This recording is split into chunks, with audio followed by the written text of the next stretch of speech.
155cc lang pero mala big bike ang datingan. Ito ang Suzuki Gixxer 155.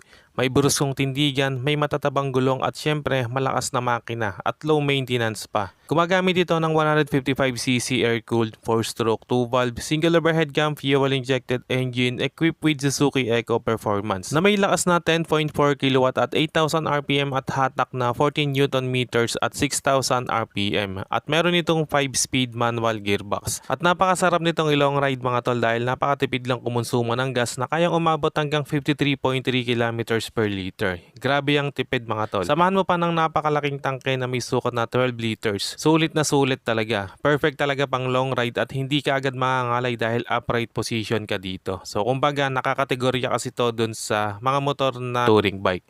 Sa mga features, LED ang headlight and tail light, naka full digital instrument panel, front and rear disc brakes na ang ginamit kaya naman napakaganda rin ng braking power.